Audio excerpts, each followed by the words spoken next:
Mahabharata is an earlier Indonesian book. Part 1. Santosaba Works. Created as a discourse to scientists based on academic studies and studies, in an effort to restore the true history of Indonesia. Indonesia Arya. By Santosaba. Exploration and Research. Complete info. WhatsApp to +62 813 2132 9787. Mahabarata in Nusantara literature is not Indian. Logic is the main thing needed to prove something that is considered to be true in history. In this case, we will prove that the Mahabharata is the history of the archipelago, not India. We will look at the short descriptions in this book and understand correctly that the Mahabharata is an archipelago, a short discussion compared to previous literary works composed by Nusantara poets. Logic thinking or understanding that appears in previous literary works. 1. The logic of cause and effect, which includes events in the life environment of the characters. 2. Humanity logic, namely thoughts related to human life in a span of time, including supernatural powers. 3. Logic towards the universe, including the idea that the universe states in favor of the truth. 4. Mythological logic is in the form of miraculous events. 5. Philosophical logic in the form of thoughts about the truth. 6. Spiritual logic in the form of religious thoughts. The news about the previous Mahabharata was recorded in relief and writings in the archipelago. To prove that the Mahabharata did not come from India, we will trace from the previous literature, which in this case is the script or writing in the book. Before that, we will look at the existing language or script in the archipelago. Here the author will try to dismantle the assumption that literature is also included in the Nusantara script and does not originate from India. Between 1919 and 1966, scholars at the Bhandarkar Oriental Research Institute, Pune, compared many of the manuscripts of this epic originating from India and outside India to publish critical text edits of the Mahabharata. This text edit consists of 13,000 pages divided into 19 volumes. Then this edit was followed by Harivamsa in 2 volumes and 6 index volumes. It is this text edit that is usually referred to for studies of the Mahabharata. Here it is clear that there is a difference between the Indian and Indonesian versions of the Mahabharata, and the version that in the archipelago does not take the Indian version. The Nusantara version written in the Kakawin Kidung as the previous explanation does not characterize the story is adapted from India. In the history of the compilation of the Mahabharata, there are many opposing opinions, both those of Western and Eastern scholars. The opinion from the East states that Bhagavan Vyasa lived approximately 3,800 years ago, that is, at the time when the Vedic scriptures were compiled for Hindus. Another opinion states that the time of the Vedic scriptures was around 3102 BC. Another opinion states that the era of the Vedic scriptures ended in 950 BC or perhaps in 250 BC. In his book entitled The Great Epic of India, E.W. Hopkins expressed his opinion, which in Munshi, K.M. Veda Vyasa. The author, in Indian Inheritance, Literature, Philosophy and Religion. Gen. eds. K.M. Munshi and N. Chandrasekhara Iyer. Volume 1. Pusakar, A.D. Studies in Epics and Puranas of India. Bombay. Bharatya Vidya Bhavan. It is generally accepted by ancient literary experts, namely that the Mahabharata from various sources to meet its forms and variants which are currently recorded by historians and considered as follows. 1. In 400 BC there is a story about the origin of the Bharata, but the Pandavas were not known at that time. 2. In 400 to 200 BC, there are stories about the Mahabharata which tell us that the Pandavas were the heroes who played the main role and Krishna was a demigod. 3. Years 300 BC 100-200 AD, Krishna is told as a god. There are new editions of didactic stories aimed at heightening the enthusiasm and moral spirituality of the readers. 4. Year 200 to 400 AD, introductory chapters and new materials added. The above opinion is supported by M. Winternitz's conclusion that the Mahabharata could not have been written before the 4th century BC and could not have been in the 4th century AD. This view is the view of Western scientists who generally circulate in the archipelago, especially in the reliefs of the archipelago site by them are considered not supportive, that in fact the site that tells the Mahabharata is already there before the story written in the book. It is more imprecise or in an extreme way that the author says it is wrong. It is wrong to think that the reliefs depicted on previous sites in the archipelago were made or carved based on written books or data. Western literary and philosophers became interested in the epic stories of the Mahabharata from about 2 centuries ago, especially because of the existence of the Bhagavad Gita and the episode of Shakuntala. They are dominant only referring and learning about it only India. Charles Y. Kins worked hard to translate literary texts containing this philosophy in 1758 and 1795. The Mahabharata episode was translated into Latin by Bopp in 1819. The history of the development of the Mahabharata epic was critically studied by C.H. Lassen in 1837. C.H. Lassen argues that the Indian version of the Mahabharata was born sometime in the year 400 to 500 BC. A. Weber 1852 and A. Ludwig 1884 tried to conduct research on the origin of the Mahabharata epic. Lassen, C.H. Indisch Altertumskund. They conclude that there is indeed a fundamental relationship between the sources of the Vedic scriptures and the material of the Indian Mahabharata epic. Soren Sorensen conducted research on the Indian Mahabharata in 1883 to find a reconstruction of the masterpiece and concluded that this epic was originally a saga, a creation of a person's thoughts that did not contain contradictions, repetitions, or deviations. Putting all the additions to the original form, Sorensen argues that the earliest Mahabharata epics in India consisted of 7,000 to 8,000 verses.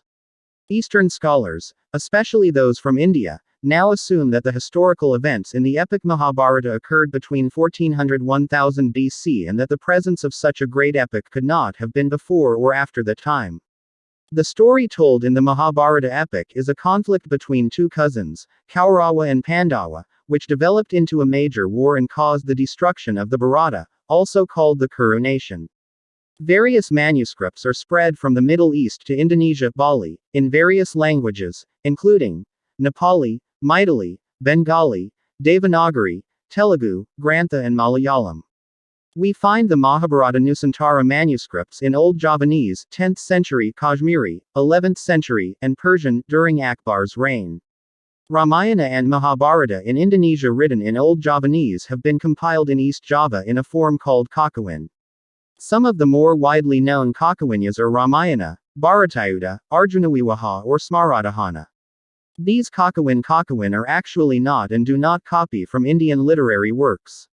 Furthermore, verbally and specifically the Kakawin are visualized in the form of drama, theater or wayang whose main actors are taken from the Ramayana and Mahabharata, for example Rama, Kaurava and Pandava, and are equipped with historical and traditional literary figures, as well as traditional literary and historical figures. Other figures drawn from regions in Indonesia. The Russian Academy in Moscow has published a translation of the Adiparva or Mahabharata's first book in Russian during World War II.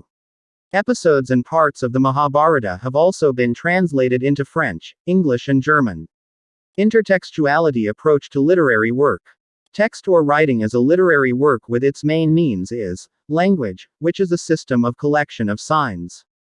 The concept of a sign according to Peirce is like this explanation. Sign refers to something or represents something, so sign has a representative character, which represents something.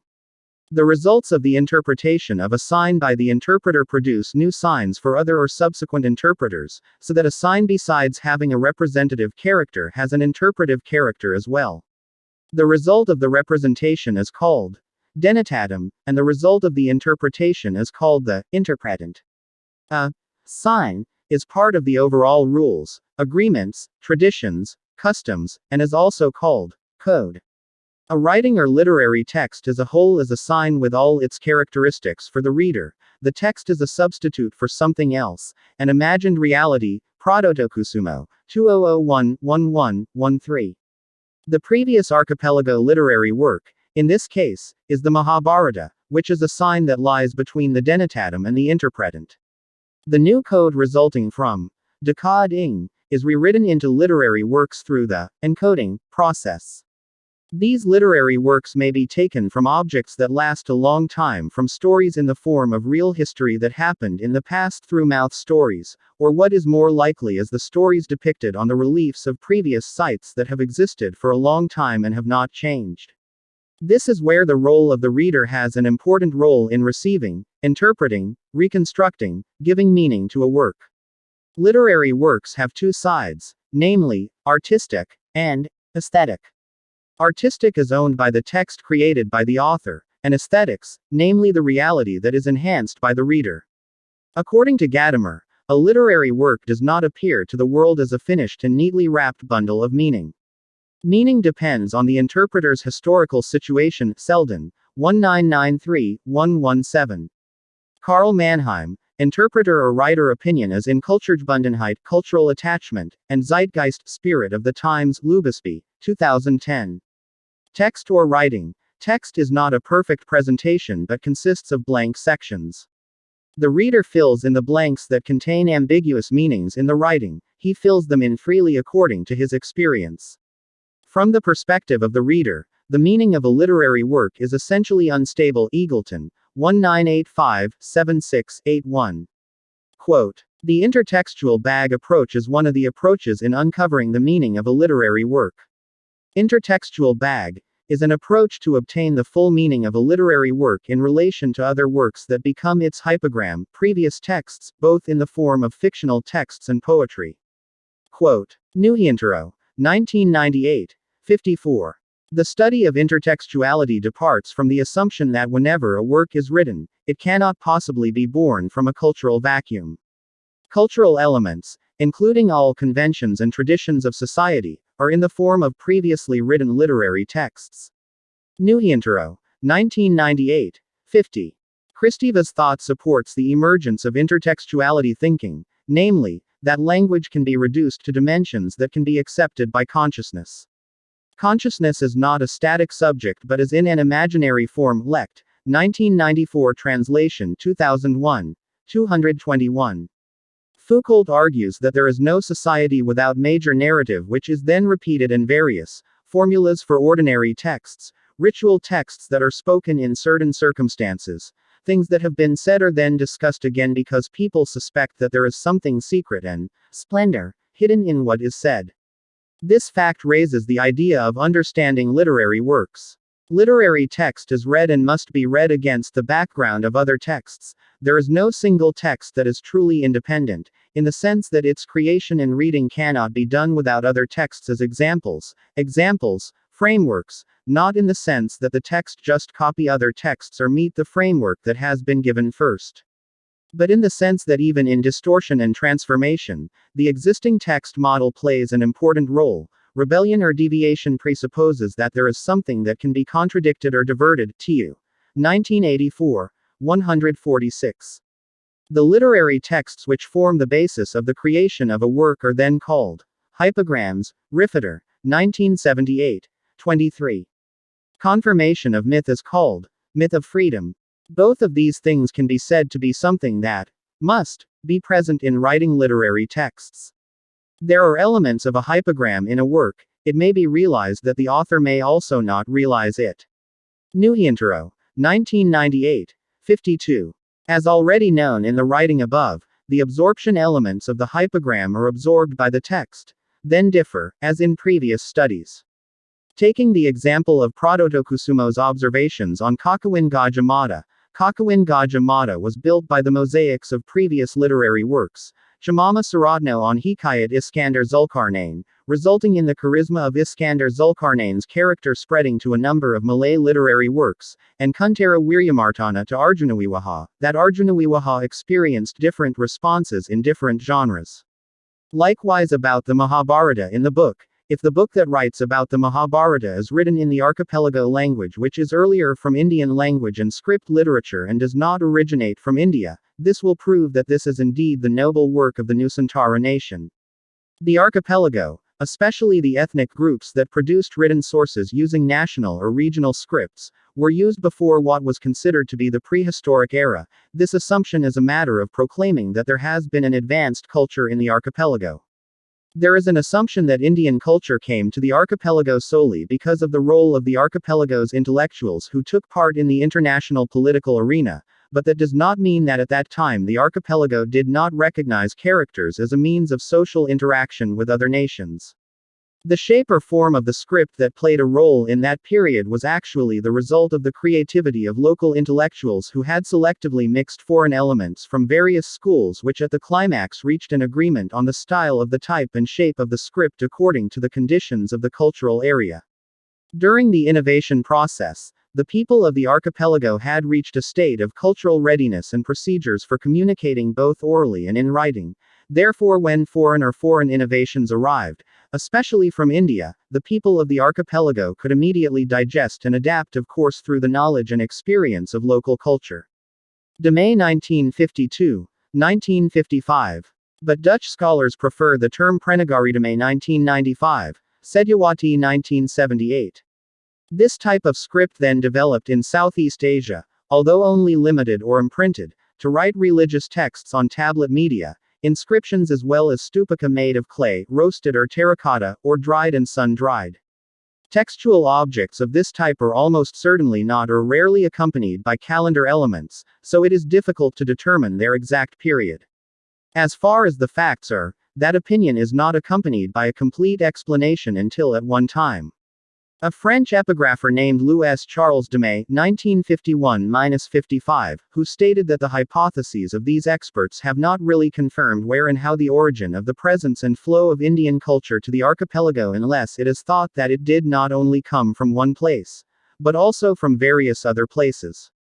Although it is undeniable that the characters in the archipelago do show the South Indian or North Indian traditions, but it is also quite complicated and difficult to determine where the initial certainty is, because those who consider Indian influence, Indian culture did not fully play a role in the birth of characters in the archipelago, considered impossible. Researchers through polygraphical analysis, namely the comparison of the similarity of types, styles, forms of characters from time to time, specifically the characters on tablets, seals or stupiks that are commonly found in Southeast Asia, make supporting evidence that it is possible for letters and characters in the archipelago to be the underlying characters that exist all over the surface of the earth, among them characters that grow on the land of India.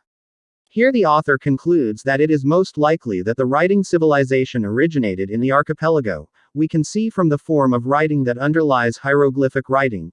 Ancient Hebrew is writing that has similarities to the existing writing in the archipelago. We can see it from the form of the numerals and original writing archipelago.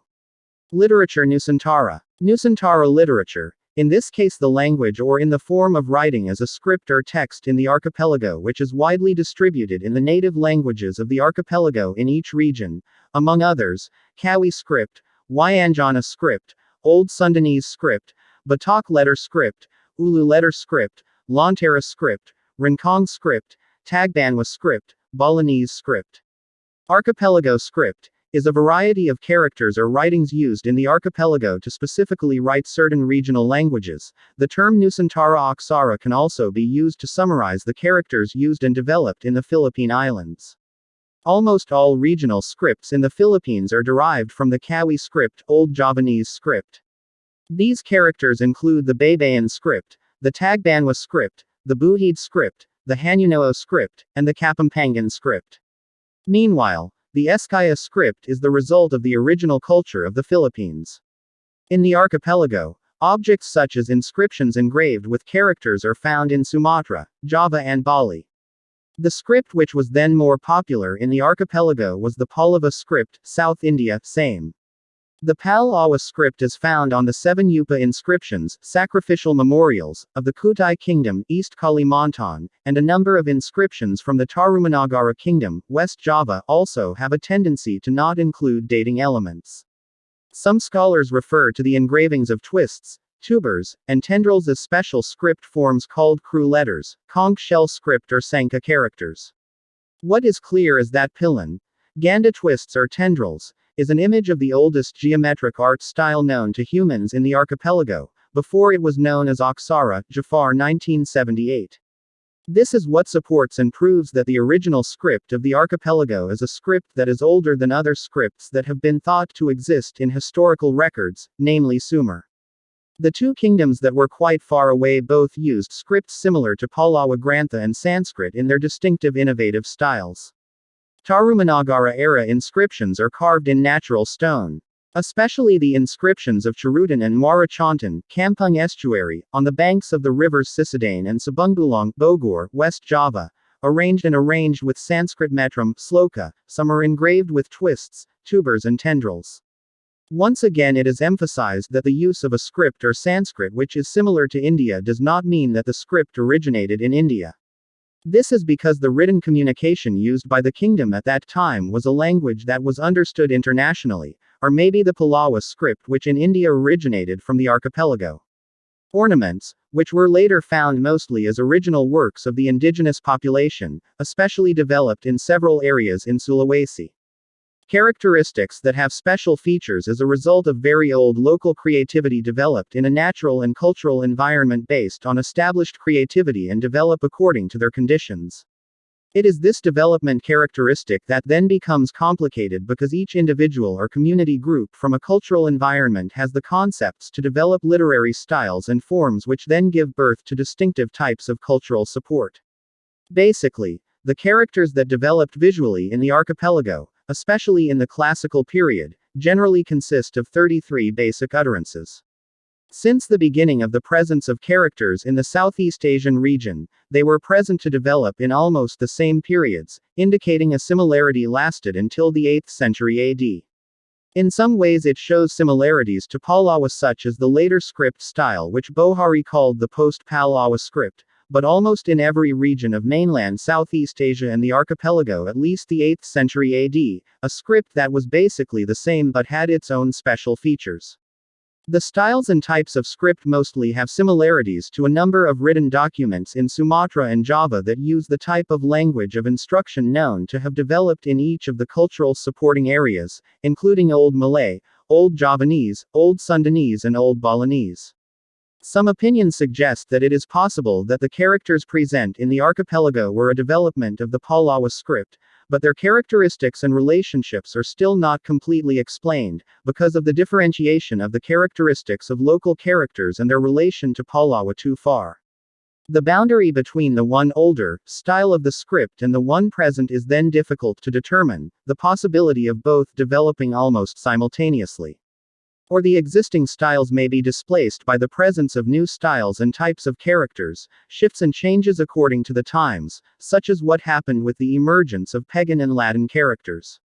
The emergence of new characters has developed more widely, whereas the old ones have developed locally. This difference appears to be what later developed as a Middle or New Javanese script, consisting of 20 ho no ko ro ko characters. Ha, na, ca, ra, ka, da, ta, sa, wa, la, pa, dha, ya, yes, her, ma, ga, ba, de, na. Then the Sundanese script which is often called Caca Ra Khan with almost the same sound but consists of 18 characters ha, na, ca, ra, ka, da, ta, sa, wa, la, pa, ya, her, ma, ga, ba, na. The strength of the indigenous characteristics that characterize the script in the archipelago is to overcome the difficulty when adjusting the phonetic system, sound, of the Nusantara languages in transcribing the sounds of pepet, pepet and hiatus, the transitional sound between two monophthongs side by side and forming two successive tribes without pause or consonants. Among Laikija Saya Saya, tu dua dwa. All these sound elements are only known in the vocabulary of regional languages in the archipelago, Javanese, Sundanese, Balinese, Sumatran, or Malay, which are not recognized in the vocabulary of Indian languages or even the script of influence from India. It is this absence that differentiates between the Indonesian and Indian scripts. The sound signs entirely belong to the mult-ax of the people of the archipelago and of course must be included in the script form. In a number of written source manuscripts from older times which generally use Sanskrit, the difficulty does not feel right because it does not recognize sound signs like that, so it is felt that there is no need to include them, except for diacritical signs.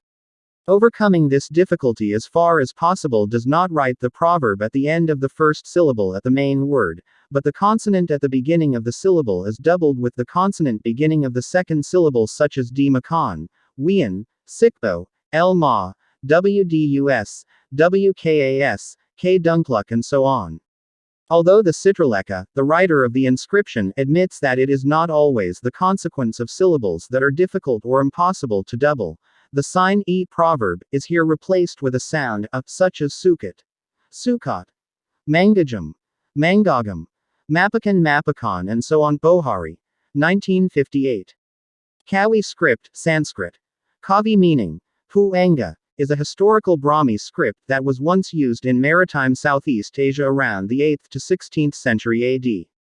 This script is mainly used in the Java and Bali regions of Indonesia. However, several Kawi inscriptions have been found as far as the Philippines. This script is used to write ancient Sanskrit and Javanese. Kawi script is a script that developed and originated from the archipelago's ancestors from traditional Indonesian characters such as Javanese, Balinese, Sundanese, and others. Old Sundanese Script. Old Sundanese Script, in its earliest form, is found in the inscriptions found in Astana Gede, Kewali District, Chamas Regency, and the Kabantenan inscription in Jatiasi District, Bekasi City. Eddie S. Ekajati revealed that the existence of the Old Sundanese script had been displaced for a long time due to the expansion of the Islamic Mataram kingdom into the Priangan region, except for Cirebon and Banten. At that time, the Sundanese conquerors made Javanese culture their role model and ideal type.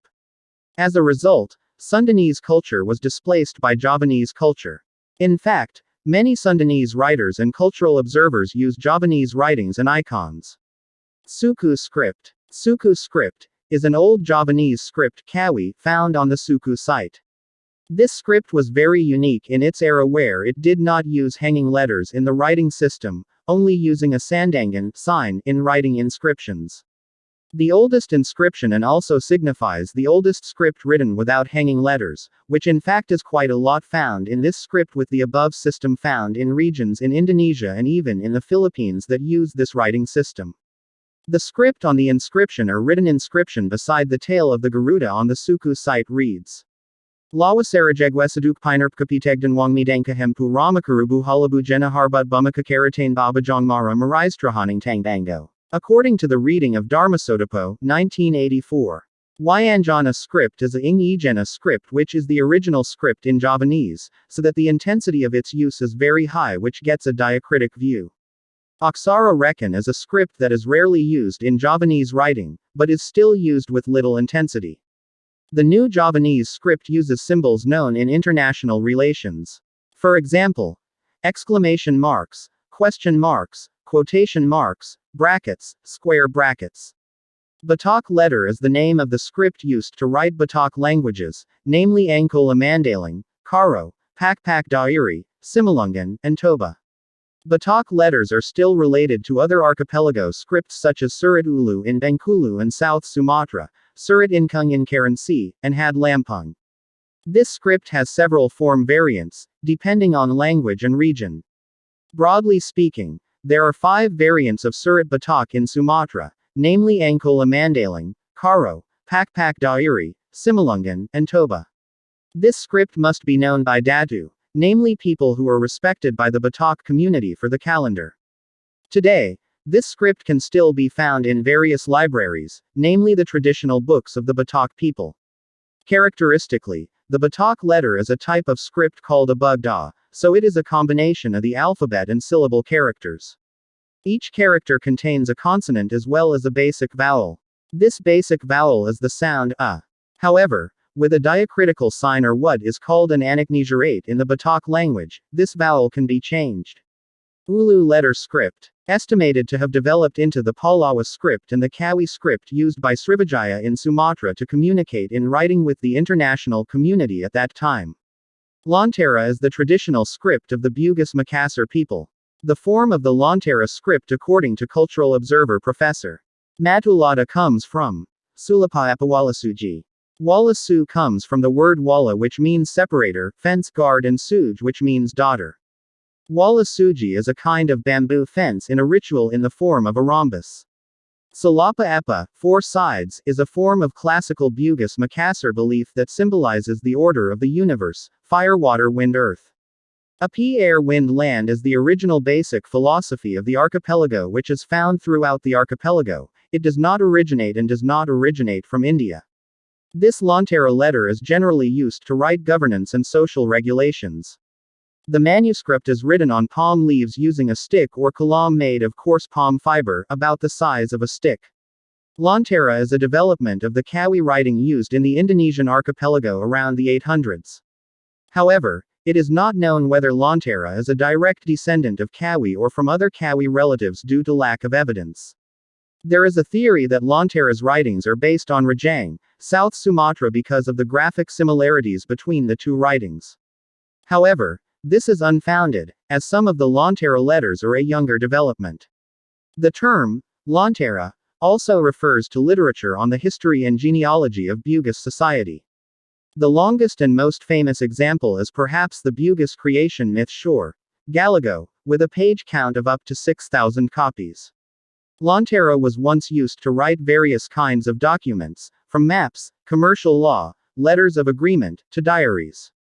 These documents are usually written in a book, but there is also a traditional writing medium called Lontera, in which a long thin palm leaf is rolled over 2 wooden shafts. The text is then read by rolling the thin sheet from left to right. This writing is still used in a small circle of Bugis and Makassarese society. In the Bugis community, the use of Lontera is limited to ceremonies such as weddings, while in Makassar the writing is Lontera. Hanyunoa is one of the native characters of the North Sulawesi archipelago and is used by the Mangyan people in southern Mindoro to write Hanyunoa. This script is of an Abugida type which probably evolved as far as mainland India, is closely related to the Baybayin script, and is famous for being usually vertical but written up, not down like almost all other scripts. This script is usually written on bamboo by slicing the letters with a knife. The Hanyunoa writing is due to the perishable nature of a bamboo. Therefore, it is difficult to trace the history of this script. Aksara Rincong is a term originally used by Dutch researchers to refer to the Ulu script used in the Ulu Mountain region of Sumatra, particularly in Karen Sea, Bengkulu, South Sumatra and Lampung. Together with other regional scripts in Sumatra, the Ulu Surat may have based the Pallawa script. In the past, the Ulu letter was written on bamboo, buffalo horn, and bark. The Ulu script, which is sometimes also called the Kaganga script, is based in the first 3 letters in its alphabetical order, is closely related to the Batak letter Batak script. Tagbanwa, also known as Apurawano, is one of the original Filipino scripts. Tagbanwa, an Austronesian language, with about 8,000 speakers in the central and northern regions of Palawan, is being threatened with extinction because the younger generation of Tagbanwa tends to use Kayanan and Tagalog. Origin Tagbanwa script was used in the Philippines until the 17th century. It is closely related to the Baybayin script. It is believed to have originated from the Kawi script, which derived characters in Java, Bali and Sumatra. Balinese script, also known as Takaraka, is one of the traditional archipelago scripts that developed on the island of Bali, Indonesia. This script is commonly used to write Balinese and Sanskrit. With a few changes, this script was also used to write the Sasak language used in Lombok. This script is closely related to Javanese script. Javanese script, also known as Hanakaraka and Karakan, is one of the traditional Indonesian scripts used to write Javanese and a number of other Indonesian regional languages such as Sundanese and Sasak languages. This writing is closely related to Balinese script. The general Javanese script is ordered in the Hanakaraka order, which refers to the first 5 characters. The sequence forms a poem or pangram 4 stanzas which tells about the character Aji Saka and the legend of the creation of the Javanese script. Our knowledge of Old Javanese, as a starting point, is estimated to have grown since the 9th century and flourished for 6 centuries, namely until the 15th century at the end of the Majapahit reign. It begins with the discovery of an inscription using the oldest Old Javanese language, currently known, namely the Sukabumi inscription in East Java.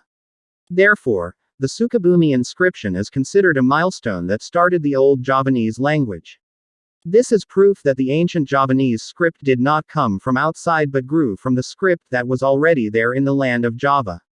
Old Javanese is one of the temporal dialects of the indigenous languages in Java.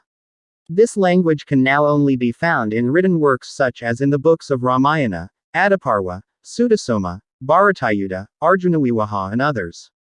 Today, Old Javanese is said to be a dead language because this language is no longer used in everyday conversation, and there are no native speakers of that language. However, in literature, the Punjanga still use Old Javanese as found in the book Nagarakretagama, Arjunawiwaha, Sudasoma, to Kakawin Harisraya's book which numbers in 1496 Saka. That year is the year at which it was written. The influence of India on Old Javanese is not proven. The influence of Indian culture is not visible in Indonesian culture. This can be seen because until the 14th century the kingdoms in Indonesia were still in the original pattern of the archipelago, not Hindu India. In the historical record, Hinduism in India was recorded as Hinduism in the 9th century AD as the self-existence of other existing religions, or to distinguish that it was not Jainism, not Buddhism and not Islam at that time. At that time, the Nusantara kingdom had teachings and had a religion long before that time and it was not called Hinduism, nor was it animism or dynamism. The original teachings of the archipelago were not included in the original teachings of the archipelago simultaneously or gradually became forced to be called Hinduism in around 1954 and were uniform during the New Order era, which by virtue of government regulations allowing 5 religions may exist in this country, while the category of religion enforced became named Hindu. Yet if we look more closely, Indian Hinduism is very different from the original teachings of the archipelago, which were forced to be called Hinduism. The development of Old Javanese literary works continues to appear in the era of Mpu Sindok administration around 929-947 AD in central Java. At this time there were prose works, namely Sang Hyang Kamahayanikan and Brahmandapurana. Continued by the era of Sri Dharma Wangsa Firm. During this period the Mahabharata Kakawin was altered in writing, while the Mahabharata in the form of reliefs on sites such as Prambanan already existed, then later it was replaced by Erlangga. During the reign of Erlangga was composed by Kakawin Arjunawiwaha by Mpu Kanwa around 1028-1035 AD. The next era was the reign of the Kediri kingdom, around 1042-1222 AD. This period was the peak period for the development of Old Javanese literature written by royal writers such as Mpu Seta and Penula who wrote Kakawin Bharata Yuddha, Kakawin Hariwangsa and Gatotbakasraya by Mpu Panula, Kresnayana by Mpu Traguna, Kakawin Smaradana by Mpu Dharmaja, Sumana Santaka by Mpu Managuna. The end of the Kediri era was replaced by the Majapahit era, when Hayam Wurik composed by Kakawin Nagarakretagama by M. Puprapenka. During the Majapahit era there were many more literary works of Kakawin composed such as Sudasoma by Mpu Tantalar, Partayadnya, Lubdaka by Mpu Tanakung, Redasankaya, Nidasastra, and other Kakawins, most of which are anonymous, without author's name, and the year of writing is not clear and use Kandrasankala. Apart from the Old Javanese literary works mentioned above, there are still many other Old Javanese literary works that have not been presented and most of these works have been saved and are now stored in Bali. In Bali, literary activities continued and reached its peak during the Gelgal era in Kelingkung, around the 17th century. Bali is a distinctive character that characterizes the original culture of the archipelago which still records the strong culture of the ancient ancestors of the archipelago. Bali is not identical with Indian culture. The original teachings of Bali are not Hindu which originated from India. We all know that the original teachings of the archipelago in all regions, one of which is Bali, not Hinduism. The teachings of Bali and other areas were forced to be called Hindu in around 1954 and underwent total uniformity to become called Hindu during the New Order era.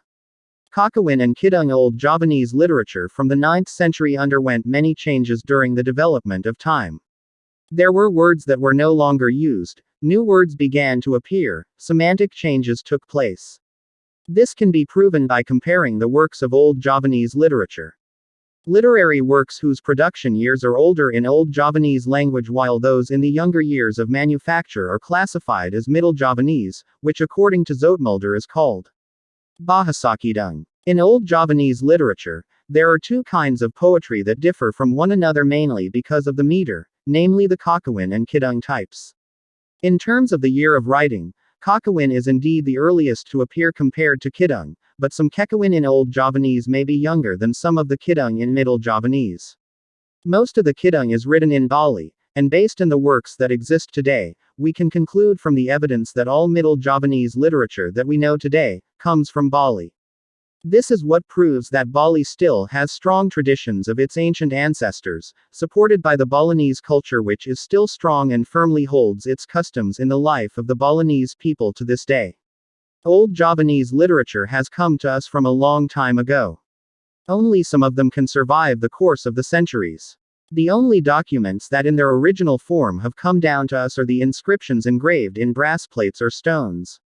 Likewise, the Mahabharata is still visible on the reliefs of sites scattered throughout the archipelago. Once again it is emphasized that the reliefs on the site about the Mahabharata were not made based on books or Kakawin. Reliefs about the Mahabharata existed before the Kakawin was written. All other texts on the Mahabharata are found in the form of copies. Most of the old Javanese literary works are written in palm leaves, and there is a culture of copying so that until now we can still enjoy these works. Most of these works were copied in Bali. Therefore it is to Bali that we are grateful because their old Javanese literature, including the Mahabharata news, was recorded and saved. The Parwa about the Mahabharata circulating in the archipelago is not based on the Mahabharata from India. Likewise Ramayana in the archipelago is not based on or adopts the Indian Karya. Below is presented a brief discussion of the Mahabharata in ancient Javanese works including Parwa literature, as well as an explanation of the similarities and differences with India. Also, evidence of Indonesian literary works did not originate from India. 1. Ad Parwa. This work is about the first book of the Mahabharata verse, and can be seen from two parts, namely, the first part presents the sacrifices ordered by King Janamejaya to be offered as a means to exterminate the dragons. The second part contains the lineages of the Pandavas and the Kauravas, their birth, their youth until Arjuna's marriage to Subhadra. Adiparwa ends with a story about the fire in the forest of Kandawa. Krsna and Arjuna help Lord Agni in his extermination. 2. Waradaparwa. This book, the fourth part of the Mahabharata, is written about the lives of the Pandavas in the Kraton of Raja Warada. In this Parwa written the Pandavas' incognito period for 1 year after the 12-year exile period for losing gambling. This article ends with a request from King Masyapati as the king of the land of Warada to Yudhishthira to ascend the throne and the appointment of Uttari as Arjuna's son-in-law for Abhimanyu. 3. Udyogaparwa. In this section, both the Pandavas and the Kauravas prepared themselves for decisive battles and sought allies. Both Duryodhana as the delegation of the Kauravas, and Arjuna as the delegation of the Pandavas, departed at the same time to meet Krishna. Later in this paper we are also presented with an insertion of a long text about Indraviyaya, Indra's victory. In Udyogaparwajaga it is written about a long negotiation between the Pandavas and the Kaurava. The Pandavas sent Drapada to the Kauravas, on the other hand King Dharmasarata sent Sanjaya to the Warada.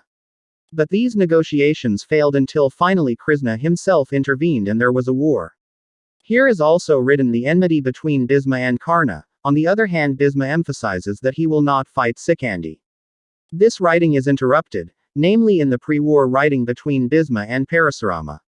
4. Bhisma Parwa. This Parwa wrote Krishna's advice before the war to Arjuna, who would resign to fight because the opponents were his teachers and uncles. The event of Bhisma's death by Arjunata in the battle is the main part of this paper. This Parwa section ends in the scene before dying picks him up. Bhisma gives advice to his grandchildren Pandavas and Kauravas regarding the obligations carried by a king, Rajadharma. 5. Asramawa Saparwa. This Parwa is written about the time of King Dharmasarata's hermitage at Vyasa's hermitage, after the war because he felt alone after the death of his children in battle, besides that it was also due to Workodara's words about Duryodhana. 2 years later Narada appeared to inform the Pandavas about Dharmasarata Gandhari, Kunti, and Vidura who had accompanied him in the hermitage had died in a fire near the river. 6. Mosala Parwa. This shortest Parwa is written about how the Yadu tribe perished after the battle, except for Krsna and Balarama. After the battle, Balarama performed a topo brodo so that his soul left the body in the form of a dragon. Krishna also performed austerities and entrusted his wives to Vasudeva. Vasudeva then handed over Krishna's wives to Arjuna. Then Arjuna took them to Indraprastha, where Krishna's son Bajra was appointed king. 7. Prasthanika Parva. This parva is written about the journey of the Pandavas to the forest. On the way, one by one the Pandavas died. Only Yudhishthira managed to complete the journey accompanied by a dog who faithfully accompanied him. The dog was the incarnation of Lord Dharma. After successfully passing all the obstacles on the way, then Yudhishthira and the incarnation dog of Deva Dharma were appointed to heaven by Deva Indra. When they arrived in heaven, Yudhishthira did not see his brothers, therefore Yudhishthira did not want to live in heaven. 8. Swargarohana Parva. In heaven Yudhishthira did not see his brothers, but he saw Duryodhana among the gods. Yudhishthira did not accept it, then Yudhishthira went to hell to find his brothers. In hell he met his brothers and sisters in a state of agony. Yudhishthira blamed the gods for all the circumstances experienced by his brothers, but this terrible state turned into a very beautiful paradise. The gods explained to the Pandavas that the painful condition was the reward for the bad deeds they did while living in the world. The same thing happened to the Kauravas. 9. Uttarakhanda. This Kanda is Ramayana, not included in the 18 Parva Mahabharata. This work is similar to the one above. In essence, it tells about how Rsi Agastya told the history of Ravana and his family to Rama, how the wandering and all the evil deeds that Ravana did during his wandering, thanks to the gift of strength from Lord Brahma, not a single enemy can defeat him until Rama defeats him. This Parva also recounted Rama's plan to perform the Aswamedha rituals. Another story in this Parva is the birth of the sons of Rama and Sita, named Kusa and Lawa. Sita, who was swallowed up by Dewibhumi Prithvi, because of doubts about the sanctity of Rama. Then this Kanda ended with the return of Rama's form to Lord Vishnu, then ascended to heaven with the gods.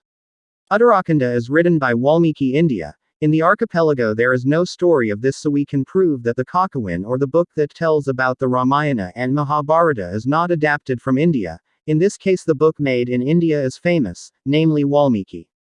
10. Parva and Sanskrit. Parva do not take Sanskrit quotes in India. These Indian Sanskrit quotes often include one full verse, that is, 2 lines each with 16 syllables. If a person only composes quotes in Sanskrit, then he must be able to follow the storyline. Often these quotes are words uttered by one of the characters in a story.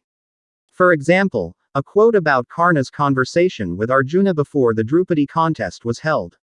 Such Indian Sanskrit quotations are explained by a desire to give a stronger nuance to the story. This is done by affixing the writing or speech in Indian Sanskrit. This is not found in the original Parva of the archipelago, because it is the original nuances of the archipelago that appear in Parva.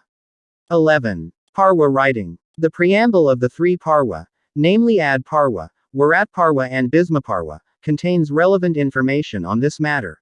At the end of the Varadaparva story, which mentions with an example of how the date of writing the first time an old Javanese work is determined quite complicatedly. So if a Parva written, the date of its creation is something that needs to be considered for its authenticity, while Western experts who easily make the writing year of the dominant archipelago literary work are influenced by efforts to standardize that archipelago literary works originate from India, things that are not right and that are not right. 12. Author Parva. Parva literature is not all written by the same author. This is what we might draw in comparative research on language. This is strengthened by characteristics. Uttarakhanda has a real difference which is not found in the Parva of the archipelago, and proves clearly that the Parva in the archipelago do not have their mother, let alone adapt the existing scriptures in India. This Parva consists of short chapters, or at the end of each chapter stated as a name or title that indicates the contents and serial number. Adaparva begins with an act of devotion to Lord Shiva and his wife.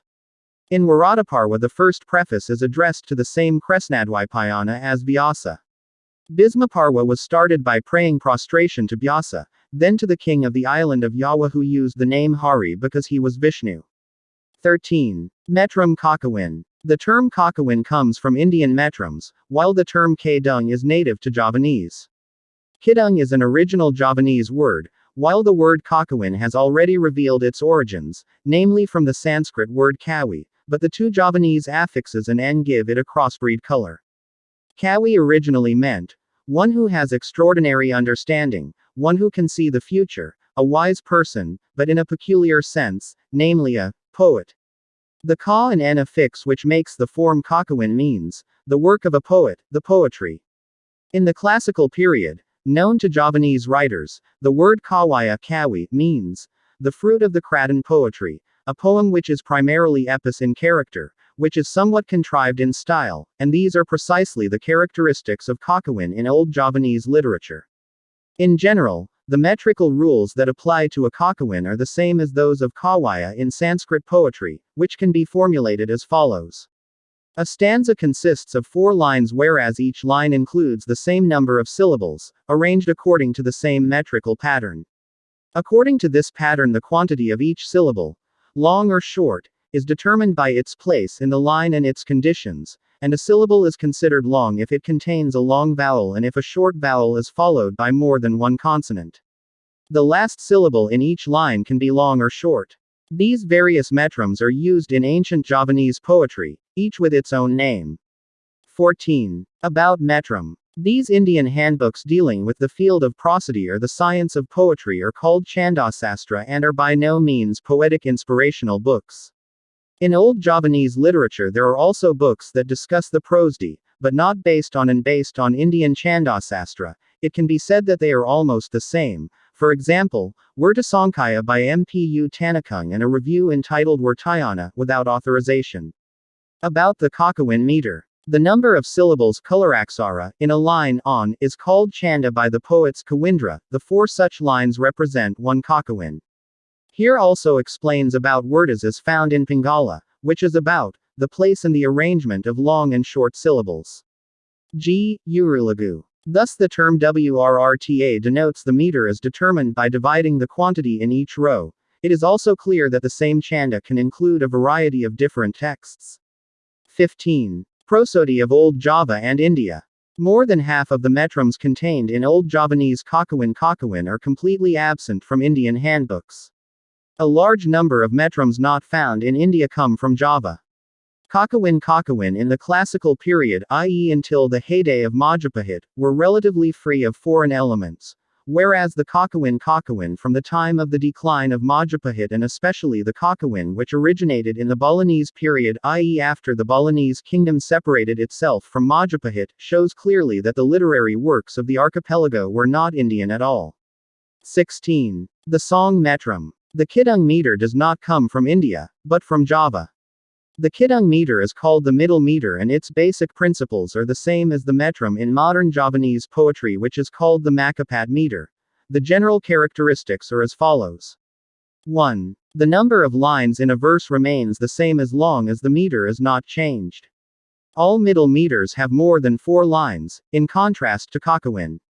2. The number of syllables in each line is constant, but the length of the line can change according to its position in the stanza. Each particular meter shows its own pattern. 3. The poetry of the Kidung shows a kind of rhyme which is completely unknown to the Indian meter. 17. Writing media. The way of writing Old Javanese literature in ancient times was not the same as what was done in Bali. This can be seen from several references to Kawan, none of which mention palm leaves as writing material. Likewise in the reliefs of Old Javanese sites, what needs to be understood very well is that the reliefs depicting the Ramayana or Mahabharata existed before the book that wrote about the story. 18. Naming of literary works. Literary works such as Kekawin are called by other names, namely Wayapa, Pralapita, Basa, and Palambang. 1. Wayapa is a poem in the metrum of marriage, which discusses love and beauty, but is not a lament. 2. Pralapita is a poem in its general sense, because it does not contain amorous scenes, but does indeed describe traditional descriptions of natural beauty. 3. Basa is a poem used to show a brief but emotional description of romance and a reaction to the beauty of nature. 4. Palambang is used to describe the various main kakawin which are quite long, but a short love verse written on putik leaves is also called palambang. 19. The kawi. The word kawi is usually used to denote a poet, but it also has a broader meaning, that is, anyone who studies books or is proficient at it. Those who belong to the group of Kawi are not all creative poets. There are also other titles used to describe the term. Sangkawi such as Kawiwara, Superior Kawi, Kawindra, Prince Antararaparakawi, Kawiwiku, Kawiyong living a religious life. 20. The relationship between poets and kings. In old Javanese literature, the relationship between the poet and the king is very close. The king gave his blessing to the poet in completing his work. The king's attention is the basis upon which the work of a poet grows. 21. Mangala. The opening stanza at the wedding is called Mangala, which is the mention of everything, every word, action or person who because of his supernatural powers can guarantee the success of a job that is about to begin. Praise and supplication to the gods are usually found in this main part of the Mangala. In writing the Mangala, the important thing is not the first or not a god whose name is called first, but the Karanama is called out and from which point the god is approached to ask for it. 22. Times and seasons. Old Javanese sources, the natural day is divided into 2 equal parts, each consisting of 8 hours or puku, and counted from sunrise 6 hours, and from sunset 1800 hours. This means that one old Javanese hour is equal to 90 minutes. The clocks that show the time or hit are indeed done by being hit on a hit, and the number of strokes is in accordance with the time concerned. The moments which are often mentioned in the marriage literature or evening and twilight, the moonlit night and before dawn. In old Javanese literature, there is nothing that describes the seasons which are alternating and in detail, month after month. Seasons is depicted in literature outside the archipelago or with seasons that are widely depicted in literature in India. 23. Plants and animals. Most of the plants and animals in the mating literature are Javanese. Trees and flowers that are considered in the marriage literature are what poets see around them, especially trees and flowers. The animals that the observers pay attention to generally have 4 legs, only horses and elephants who rule the battlefield. Regarding the wildlife in the forest that is often discussed are deer and mouse deer. These types of animals and plants that distinguish whether this literature comes from outside or is native to the archipelago, we can know from the mention of it. 24. Rural areas and keratin. In many Javanese literary works, depictions of the life of Javanese people living in a fertile rural environment are written. The literary works of Kekawin are essentially palace poetry, so the palace is the part of Javanese society most known to poets, and paintings of rural life, only describing the background. Rural life is included in the story to enliven its depiction. Meanwhile, Indian literary works do not display or depict the above and are more dominant in worship. 25. Unity of the universe. In all expressions of Javanese literary work we encounter a central element in old Javanese thought, the unity of the universe and all connected creatures in it. The nature reflected in Kawan is the one that an ancient Javanese poet saw when he looked around. The way he describes the relationship between man and nature proves that he sees the world in a way that for himself and his listeners is very clear, that is, unified. Ramayana Nusantara literature study is not proof from India. The literary work of Ramayana, told by Dasaratha, had children from his wives. Dui Kausalya gave birth to Rama, Dui Kekai gave birth to Bharata, Dui Sumitra gave birth to Laxmana and Satruna. After they were adults, Rsi Wiswamitra asked Rama and Laksamana for help to defeat the giants who had messed up their hermitage. Wiswamitra told Rama to come to a contest held by King Janaka to get Sita. There, Ramalahu came out victorious because he managed to break the bow that appeared when Sita was born. Dasaratha was invited to the wedding party. Then on the way home, Rama was intercepted by Parasu Rama and challenged to a fight. Rama accepted and won the battle. It was time for the coronation of Rama as king, but Dui Kekai did not agree and asked that Bharat be the king, who was supported by a promise. Then Rama, Sita and Laxmana were exiled to the forest. Dasaratha died of heartache. Bharata then ascended the throne, but then met Rama, persuading Rama to take over the kingdom. Rama refused and ordered Bharatha, who became king while Rama went into exile.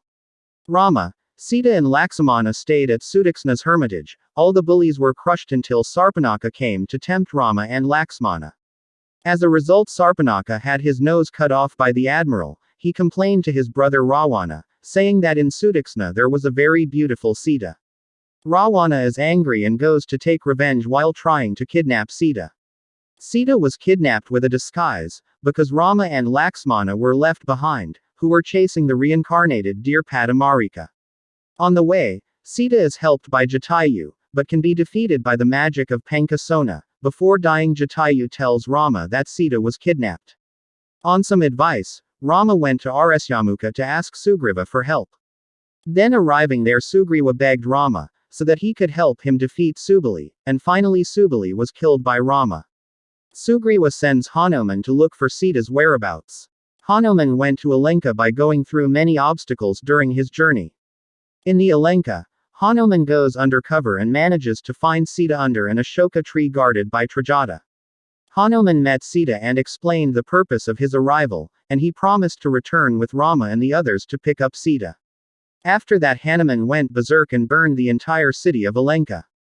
Then, after saying goodbye to Sita, Hanuman returned to Mount Malyawan with evidence of a letter and a bead belonging to Sita, which he handed over to Rama. Rama decided to attack Alenka. Ravana was so strong that he wanted to have Sita, that he ignored the advice of Vibhasana and the others, which resulted in Vibhasana being expelled and being on Rama's side.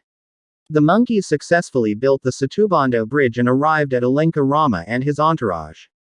The war was very fierce. Ravana's troops suffered defeat. Kumbhakarna, Ravana's younger brother, was successfully killed by Rama, and following Rama's death by Rama. The war was over. Alenka country was destroyed. Rama, Laxmana and Sita have finished their journey and returned to Ayodhya. On arrival at Ayodhya, they were greeted with great fanfare. Rama returned to the throne of the kingdom. The evidence for Ramayana Nusantara literature is not from India. There are similarities between the Ramayana marriage in the archipelago with the Sanskrit epic written by the Indian Valmiki, and the big question is, could the old Javanese poet use the version of the Valmiki text? Through many searches, the first time was in 1934 by H. Mansu Bhusan Sarkar, then by Manamohan Ghosh, and it was concluded that the manuscript which was the source for Yajaswara. In writing Kekawin Ramayana as Bhatt Kavya, he takes over the theme of Indian essays in detail and uses the same number of expressions as much as possible, because it is found that the resemblance of a classic Sanskrit work by Bhatti Kavya, Ravanavada, is found. This conclusion was also confirmed by C.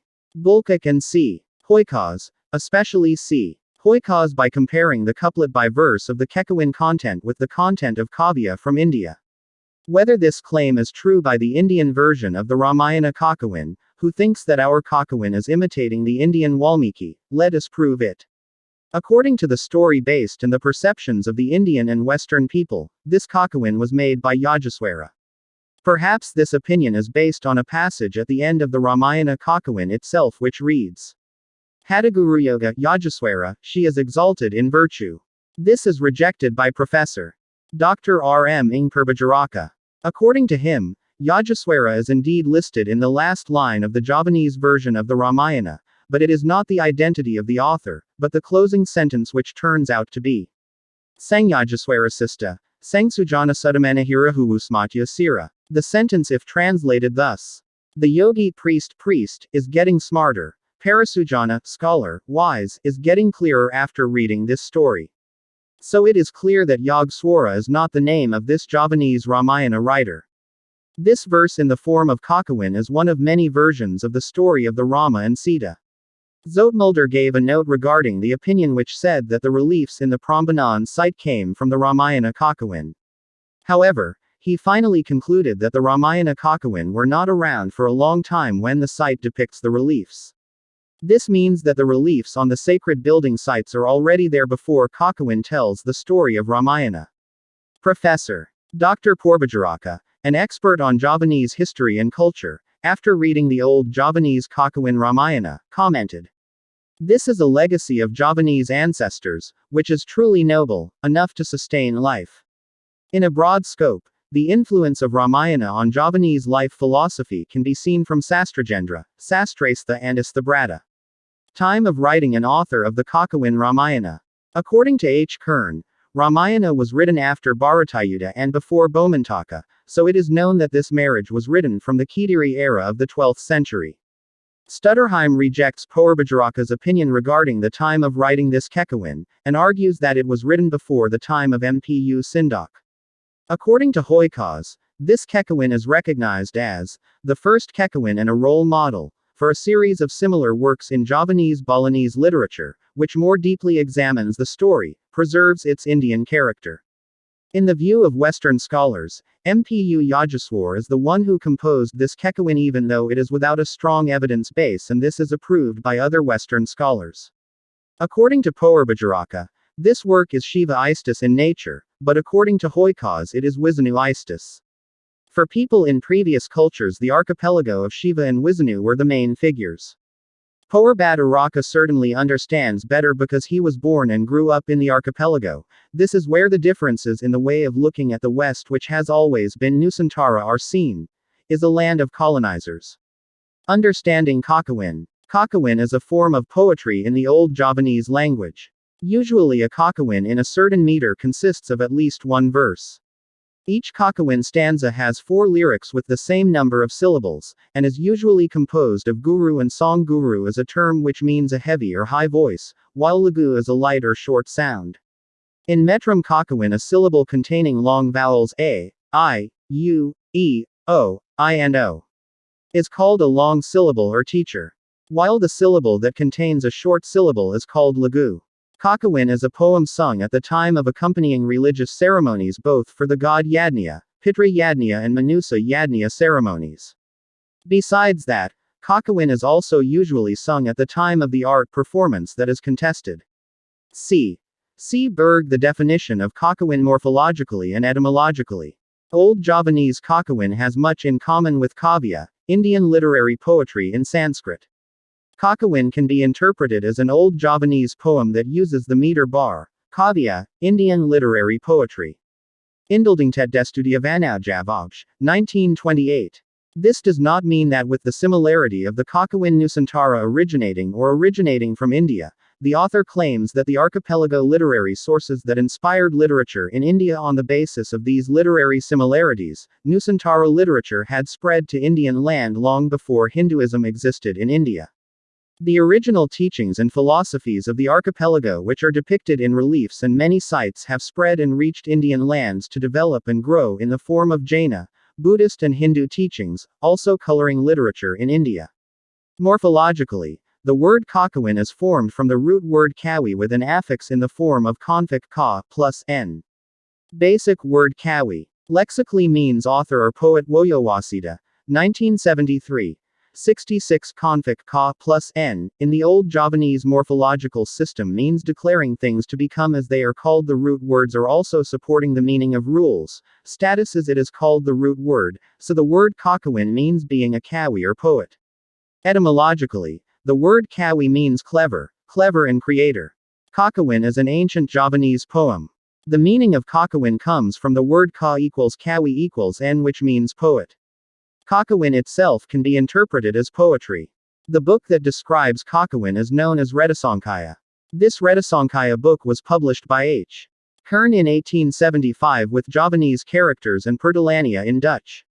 This book is also republished with Latin letters, which have been published in Verspreid Geschriften, Volume 9, p. 67. In Kakawin there are usually parts which are called a. tweezers, b. winners, c. contributors, d. Kakawin picket. The characteristics of Kakawin. 1. One stanza consists of 4 lines. 2. The number of syllables per line is the same. 3. Each verse consists of a teacher and a song. Old Javanese literary works in the form of Kakawin. 1. Ramayana Kunjarakarna. In the form of Kakawin prose, Kakawin which tells the story of Rama and Sinta Kunjarakarna in the Dhairawat. 2. Arjuna Viwaha by Mpu Kanwa in the form of a Kakawin. Tells about Arjuna meditating in Indrakila. 3. Kresnayana by Mpu Triguna in the form of Kakawin, which tells about the marriage of Kresna and Rukmi. 4. Sumana Santaka by Mpu Manoguna, in the form of Kakawin which tells about the birth of Dasaratha. 5. Smaradana by Mpu Dharmaja, in the form of Kakawin which tells about Kamajaya and Radha incarnate. 6. Bomakawaya by Mpu Dharmaja, in the form of Kakawin tells of the death of Boma. 7. Bharatayuddha by Mpu Panulu, in the form of a kakawin which tells about the Bharata descent war. 8. Hariwangsa by Mpu Panula, in the form of a kakawin which tells the story of the marriage of Kresna and Rukmani. 9. Ghatotbhakaraya takes the form of kakawin which tells about Abhimayu's marriage with Siddhi Sundari Wr Tasankaya by Mpu Tanakung, in the form of kakawin which tells about Kakawin's knowledge. 10. Lubdaka by Mpu Tanakung, in the form of a kakawin which tells of a hunter who can ascend to heaven. 11. Brahmandapurana in the form of kakawin which tells about Shiva religion. 12. Kunjarakarna in the form of kakawin tells the story of Kunjarakarna Dhairawat. 13. Nagarakartagama in the form of kakawin which tells about the story of the king of Majapahit. 14. Arjuna Vijaya by Mpu Tantalar which tells about kakawin Arjunasahasra against Dasamukha. 15. Sudasoma by Mpu Tantalar in the form of kakawin which tells the story of Sudasoma. 16. Parthayajna is in the form of kakawin which tells about Arjuna about to meditate. 17. Literary Nidhi in the form of kakawin which tells about the science of perfection. 18. Dharmasanya is in the form of kakawin which tells about the mystical. 19. Harisraya takes the form of kakawin which tells about Vishnu helping the god Indra.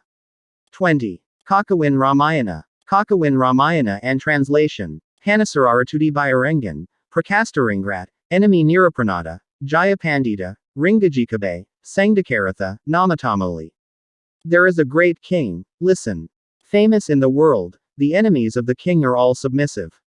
Sufficiently proficient in all religious philosophies, Prabhu Dasarada, the title of Shri King, is unmatched. Sarada Trivikramapita, Panakabapa, Badarashnu Mangjanmana Kaningbuwanakabe. Yatradanaranamitaning Janmadiya Sangtrivikrama. The incarnate Bhattara Vishnu will save the whole world. That was the goal of Sang Hyang Wisnu to become a human. Hanaraj Utulukendran, Kakwi Hansang Mahardika Susala, Ringayodhyasubagang Rat, Yekakadatwanaranganarpati. There is a palace like heaven, filled with wise and noble deeds, in Ayodhya which is quite famous in the world, that is the palace of Lord King Prabhu Dasarada. Malawasararpapanga. Masnahalawan Mahadawi, Surasangsangamarina San, Alanganakuma His Majesty has been married for a long time, loves each other with his queens, the enjoyment of the sense of meeting can be felt, flirting and the like. Mahyuntasaramaputra, Manakawetniarwaragrakong. Wikaya, Malawastan Panakata, Mahyuntasiragawayanya. The intention arose for His Majesty to have a son because he was satisfied with making love, but for a long time he had no sons, then he intended to hold a ritual. Sakalaikaranaginaway, Awahana Lenpratistanidya, Paramekwarahinajananjan, Umangaring Kundabanamaya. All the ceremonial equipment has been done. The means of inviting the ceremony as well as the place for the gods are already available. The Bhattara Suwa who is worshipped puja, to stay in the holy fire. Sesamaharsamamuha, Purnahudidi Bhayapathya Gandarasa, Yadapiningan Kinabihan, Danira Goddess Maharaja. The rest of the offerings presented by the Supreme Pastor, the perfect offering, the delicious taste and smell of the meal, was what she, the Empress of Sri Baganda Raja, ate. Endatadita Kalalungha, Manik Tasongakaratha C, Sang Ramanakmatuha, Isira Mahadawikaukalya. Thus it is not told again between that time, the beloved consort of Prabhu Dasarada gave birth to a son, Sang Rama, the eldest son, from the consort of Dui Kosalya. Sangkakai Makanak, Sang Bharachakyadakaktaidabhyaguna, Diwaizarang Sumatra, Laxmana Katrinaputranira. As for the sons of Dui Kekai, the Bharata who is famous for his magical powers, while Dui Sumitra, has the sons of the Lakshmana and the Satrugna. Sangramasira Ringastrata Sangwasastatar Malawas, Kalawanantenira 3, Prajnangvidyakabe Wihikan. Bhagawan Vasista was given a lesson about archery arrows by Bhagawan Vasista in a short time, along with his 3 younger siblings, all of them were skilled at archery. Kakawin Ramayana is a poetic kakawin which contains the story of the Ramayana. Written in the form of an ancient Javanese song. Kakawin can also be interpreted as ancient Javanese poetry. Arjunawiwaha change Mpu Kanwa. Arjunawiwaha. The giant Nawadakawaka prepared to attack paradise. Nawadakawaka had high powers, he could not be killed by giants or gods. Indra, who was worried, decided to ask Arjuna for help, who was meditating at the top of Indrakila. The angels were sent by Indra to test the courage in Arjuna with Tapabrodo, but to no avail. Nawadakawaka sent another giant to kill Arjuna, by transforming into a wild boar. The incarnation boar ravaged the hermitage until Arjuna became angry and then shot the giant named Mukha. In another place and at the same time, Shiva disguises himself as a hunter and shoots at the same point, namely the wild boar who is the giant face of Mukha. Their arrows were both right at one target on the body of the wild boar, which was actually giant Mukha. Arjuna and Shiva, disguised as hunters, had a fight between the two, until finally Shiva showed his true form and presented Arjuna with Pasupat's arrow. Then Twopsara came begging to help Dewa kill Nawadakawaka. Arjuna also complied to go to Sorgaloka. Once there, the two of them strategized to find out Nawadakawaka's weakness. War ensues. With the ploy that had been planned, Indra's troops pretended to be defeated. There was a chance to find out the weakness of the opponent, namely Nawadakawaka's weakness on the tip of the tongue. Knowing the weakness of the opponent, Arjuna shot an arrow and Nawadakawaka was killed. The other giants were afraid after seeing Nawadakawaka die. They all ran to save themselves and some of them were killed. Arjuna won the battle and was awarded to stay in heaven for 7 heavenly days, or equivalent to 7 months of time on earth, and then married the 7 angels. After that Arjuna returned to his brothers after living in heaven. About Arjunawiwaha and Mpukanwa. The first milestone in East Java's poetic literature is Arjunawiwaha. The story of Arjunawiwaha begins with Wanaparwa, when the Pandavas were exiled in the forest for 12 years. For Erlanga, Mpukanwa composed Arjunawiwaha, while Mpukanwa was preparing to take part in a military expedition, under the protection of Rayarlanga. Mpukanwa at this time was the first to compose a Kekawin. The naming of this Kakawin by Mpukanwa was taken when Arjuna lived in Sorgaloka and married the angels. Kekawin Arjunawiwaha. This is Arjunawiwaha, namely sacred and beautiful Kakawin, the work of Puyanga Kawi Mpukanwa, which has tied stories, Sampun Kekataninkasha, like stringing gems, and arranging rhymes, Anjakatbasarudita, like stringing flower ties, Anjakatsakar Taji. Everything is written on the board. Neat, in the form of scratches, Rinakakan Munging Wyaltanan Aradan in chopped colors, as the work of the great poet who has compiled and produced poetic songs Tumadametu Metu Kakawin, which come out of the top of Budi Tungtunging Hidip, and come out from the slate Tungtunging Tana. So this Kakawin is a great literary work dedicated to Sri Paduka Raja, namely as stated, worship before Sri Erlanga. He who is worshipped until the slate breaks, gives his blessing. Sri Erlanga Namastu. The committee is Tana Animata. The poet Kawi promotes beauty with the habit of words that express figuratively, alamkara, and decoration of word plays with complex sounds, sabdalamkara, and decoration of meaning plays that suggest multiple meanings, arthalamkara. He opens it with worship Asir, Mangala, followed by a series of story units consisting of negotiations, mantras, envoys, ambassadors, troop departures, prayana, battles, aji, and the victory of the hero, Nayakabudaya. He affixed the natural paintings of mountains, Sela, sea, Arnawa, and cities, Nagara, along with depictions of the seasons, Rtu, and the rising of the moon, Kandradaya, during games in the park, Udyanakrida, and in the water, Salilakrida. He also expressed the teachings about the obligations of life, Dharmasastra, and welfare of life, Arthasastra. Then he describes the scenes of love, which are filled with love, Srngararasa, acts of joyful love, Samboga Srngara, and sadness due to separation or rejection, Vipralamba, which end in a pleasant state, Ardimit. In writing, the concoction of the opening, Mukha, which contains the seed of the story, Bija, is followed by the reopening, Pradamaka, the development that becomes the content of the story, Garba, consideration, Vimarsa, to get rid of obstacles, Avamarsa, and the conclusion of the story, Nirvahana. So that is what is called the 5 joints, Penka Sandi, in the epic form of Kakawin. The building of a network of tastes, rasa, and feeling, Sthaibhava, namely romance, Srngara, and love, Rati, cuteness, Hasya, and humor, Hasa, compassion, Karuna, and sadness, Soka, ferocity, Raudra, and anger, Krota, heroism, Vira, and fortitude, Utsaha, worry, Bhayanaka, and fear, Bhaya, horror, Bibhutsa, and disgust, Jugupsa, and amazement, Adbhuta, and astonishment, Visamaya. So that finally there is peace, saint, and tranquility, Sama, which is universal, transcends space, village, time, Kala, and circumstances, Patra, and reaches to the highest level of consciousness.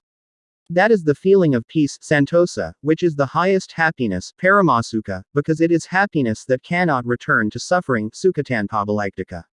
Likewise, the poet Kawi then worships the original light of beauty, Istatawada, in order to ask for help and become one with him, Dawasraya. Because he wants to be a bud of beauty, Alung Longo, which will create beauty, Kalongwan, as a place of residence, namely a place of worship, temple. Then his work will also be the provision for his death, Silunglung, in order to achieve deliverance, Moksha. The source of beauty also descends from the realm of No Niskala into the Sakala Niskala realm, residing on the lotus Mungwangsarasya, in the heart and soul of the Puyanga Kawi, twas, Jnana, Haideep, said. Through Kawi Yoga, the source of beauty in the abstract realm combines with awe in the heart of the Kawi poet who radiates beauty. In diversity he now sees one essence. He also wanders to see the beauty of the realm of life while observing asceticism, Abrata. So you can imagine beauty everywhere, namely the beauty that will be translated into Kakawin literary works. The poet Kawi was immersed in the beauty of nature, and at the same time one with absolute beauty, when he was able to overcome various temptations and trials. He finds the source of the poetry that resides within him, namely at the end of concentration of mind, dhyana, which leads to a state of silence, samadhi.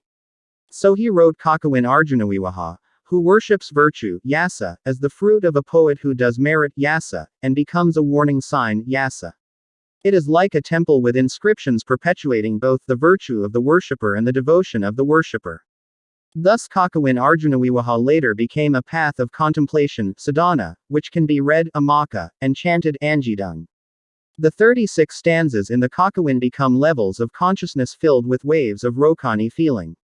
Then the three main tastes, namely those found in an atmosphere of asceticism, saint, battle, vira, and love, sr and gara, appear alternately to finally meet in unity of taste. All of this leads readers and listeners to Kakawin, to move from the realm of the Sakala to the realm of the Sakala Niskala. Then it must be, all who read it face and overcome the veil that shrouds the authenticity of meaning, Maya. Because even in that beauty there are temptations and trials, which arouse the sensation of the body, that is, a state that must be released in order to attain the essence of true taste. Furthermore, by doing the recitation repeatedly there will be multiplication of thoughts, which move towards one understanding. So that when the sound of the song stops being heard, and silence falls, the soul arrives in an absolute state. In fact, the creativity within the Puyanga Kawi describes the power, Sakti, that comes from Hyang Batara Aging. Meanwhile, the Kakawin represents the created world, Maya, the composition of which refers to the creation event, Lila. That is why the readers are expected to play Lila by struggling with Kakawin, Maya, in order to find true meaning and power, magic. So whoever reads Arjunawiwaha as holy Kakawin, he will be able to feel Arjuna's greatness. Like the Pandavas knight, he will be able to live up to the universal law which is his obligation, Dharma. Likewise, he will be called upon to participate in restoring world order in the struggle for the welfare of life, Artha. So that he will receive a reward, namely the glory and enjoyment of life, Kama. So in everything he does he will remain on the path of release of life, Moksha, because that is the long-term goal of his life. As written, regarding the Dharma knights, merit and virtue are paramount. However, in conviction we also reach Moksha, Yandarmak Satriya Yasawalawan Warayalainua fireflies, Yayawatringagwan Makaputu Sasong Hyankalepas. Then he will also be like Arjuna who gets glory everywhere. Second part. Kakawin recitation. Mukha 1.4-1.5, as an epic based on the understanding of rasa and yoga, Kakawin Arjunawiwaha is a poetic song about the glory of Arjuna in heaven, Kawijayan Partharing Kayangan.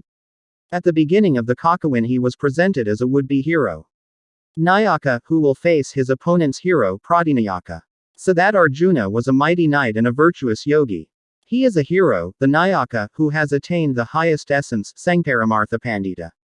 In his various character appearances, attitudes, and actions as a knight, one can find a sense of heroism, Virarasa, which is perfect and whole. However, through gradual practice of yoga and asceticism there arises a sense of peace, Santarasa, which emanates from a yogi. This situation is very different from the nature of the Nawadakawaka, a powerful giant, who is still very much colonized by the lust of rage. In his arrogance, Sang Pradinayaka intended to destroy Lord Indra's heaven and subdue the gods. Prat Mukha 1.6-vi.9, due to the difficulties he is facing, Indra needs Arjuna's help. However, the ability and intentions of the Pandavas intermediate knight are still in doubt. So the 7 nymphs, Vidyadhari, whose beauty was unmatched, were sent to seduce Arjuna, who was meditating on Mount Indrakila. However, because in his Tana Arjuna had succeeded in attaining determination, Dhira, he was not bothered by the temptations of the beautiful Apsari. In the end, they were forced to return to the heavenly gods in deep sorrow and longing, leaving Arjuna abiding in perfect inner silence. That's when the gods in heaven rejoiced, some even offered their homage to Indrakila. Now has found a warrior hero who will defend the preservation of the gods of heaven. However, Arjuna still had to be tested, whether he was a knight who practiced asceticism, or was he a sage who wanted to renounce the world. So Indra came disguised as an old sage to ridicule and arouse Arjuna's sense of warriority. Facing Indra's test showed his determination to hold the Dharma K Satriya, which emphasizes merit and virtue, Yasalawanwarya.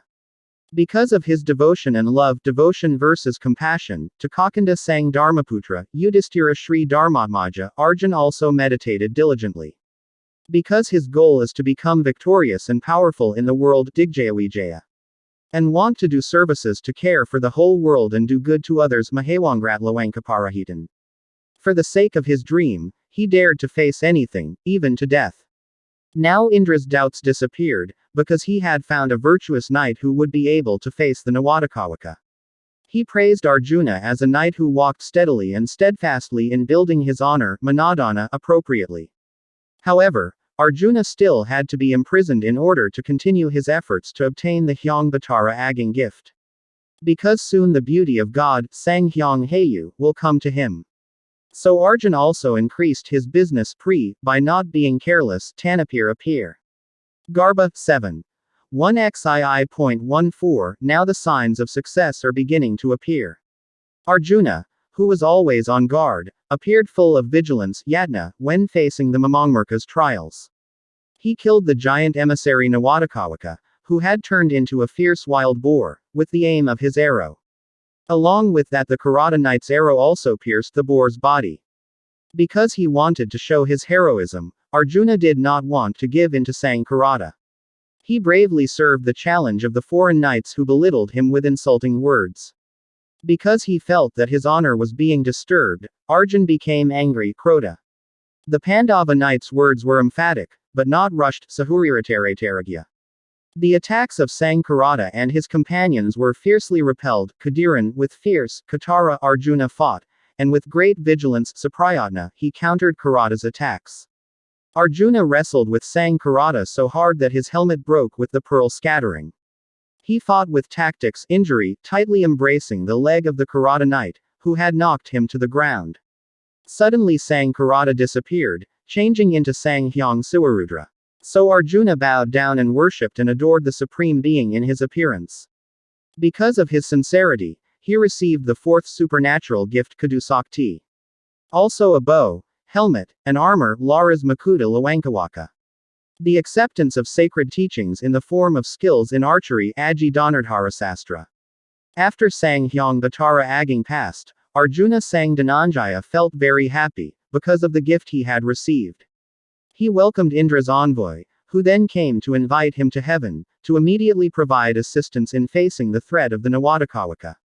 However, because of his humility, Arjuna only remained silent when he was considered superior and capable, Mawirya versus Maguna.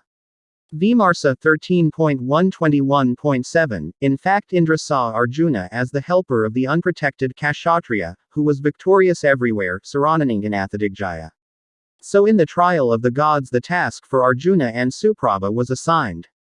It was in this context that Arjuna received training from Sangrihaspati to increase his proficiency in making careful policies and making appropriate efforts.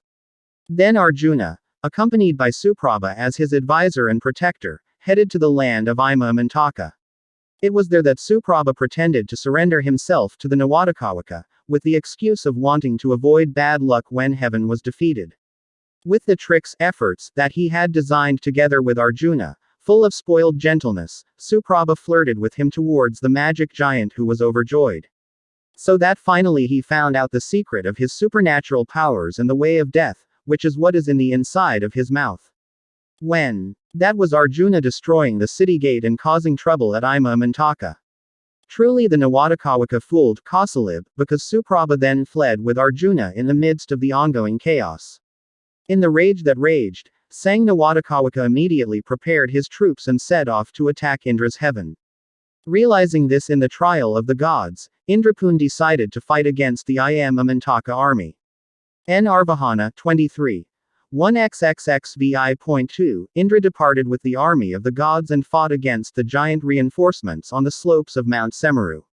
When the ranks of the gods defeated by the giants, Arjuna came to attack as a support to Balakong for those who retreated asking for mercy. At the peak of the battle, Arjuna put up a secret strategy, Rahasya Ning efforts, namely the curse that ended Prabhu Nawadakawaka's magic. Arjuna deliberately ran away pretending to be confused, so that the powerful king of the giants burst out laughing with pleasure. When targeted with his tomar, Arjuna accidentally pinched it and pretended to fall on the train. Nawadakawaka came shouting to challenge the war, laughing with joy. It was then that he was deceived, caught in a trick, Kausalib Kabankana, because his tongue appeared in the wide open mouth. So the king of the powerful giant perished, was hit by a shot by a powerful human arrow. Arjuna and the gods returned to heaven to celebrate their victory. However, when the gods were busy talking about the war they had won, Arjuna was superior. The Agunakaya does not talk much, Tanjua, nor does it show an attitude of joy, Tanwaija. Then instead of that Arjunapun received the reward of his glory, namely when he underwent his coronation ceremony, in Haseka, as king in the Indraloka heaven, and carried out his marriage Viwaha, with the 7 main nymphs Vidyadhari. Arjuna, who had won the war Amanang ing Ranangana, and had previously overcome the temptations of the beautiful Apsari, now gave in to serve them, wanting to make his fellow man Parartha happy. So after being in the heavenly gods for 7 full moons, that is, according to the time limit set for him, Arjuna returned to the Markapada realm to be with his brothers. Then that Arjuna also experienced victories everywhere. Digvijaya.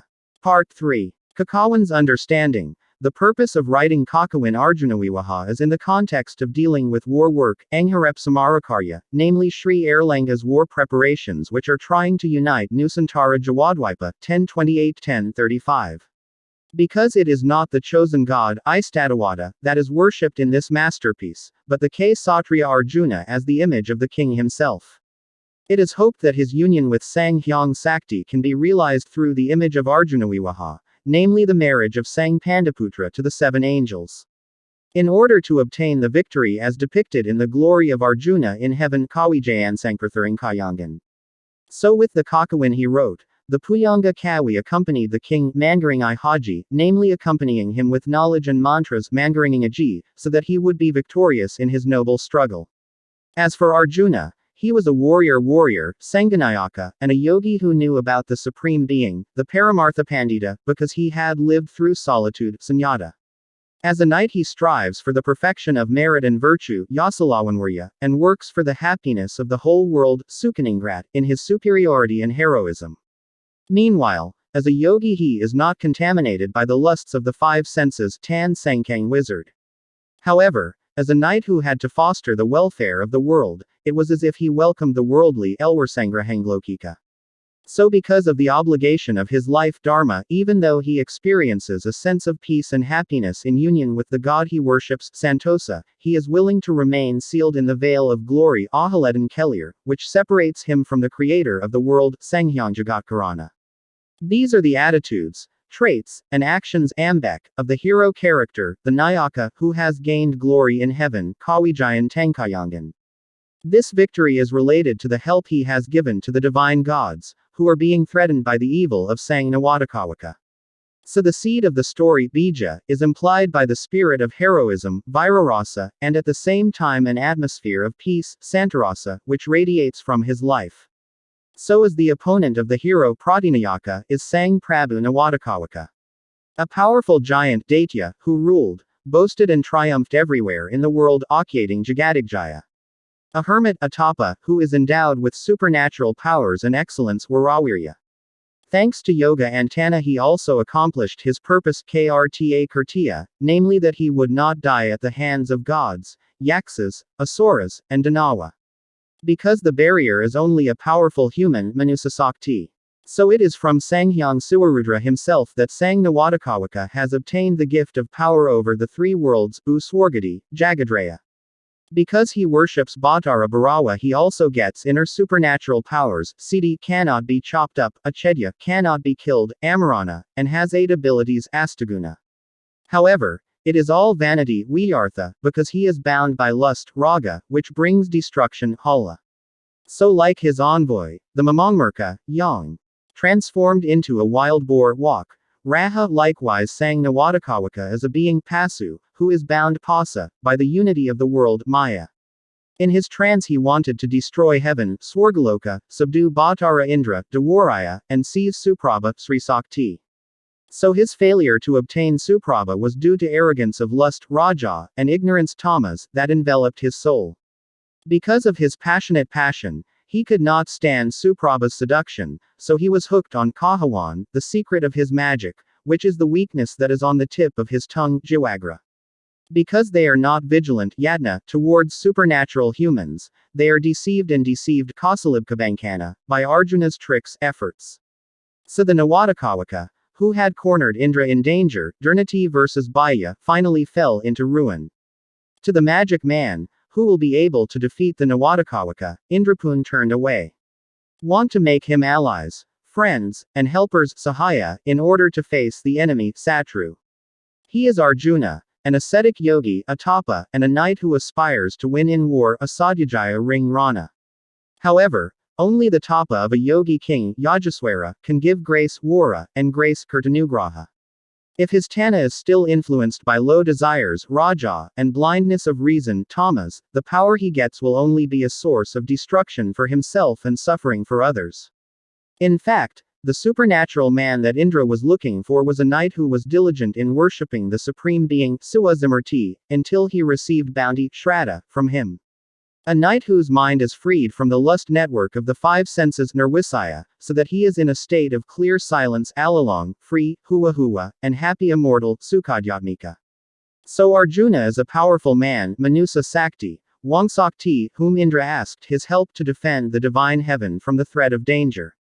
Because in fact Arjuna has attained perfect inner stillness, Anasrayasamadhi, until he has experienced delusion, Lina, that is, he enters a state of cessation and is absorbed into emptiness, Sunyata, whose enjoyment is indescribable.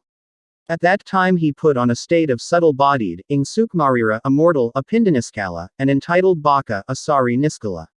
She experienced the enlightenment of Rokani, Jainanawizaza, which gives happiness far beyond the enjoyment of intercourse, Sukaning Samagama. Truly that is the highest happiness which is impossible to imagine, ing Paramasuka escapes Linaksana. So when dealing with the angels he is not tempted, Niskalanka.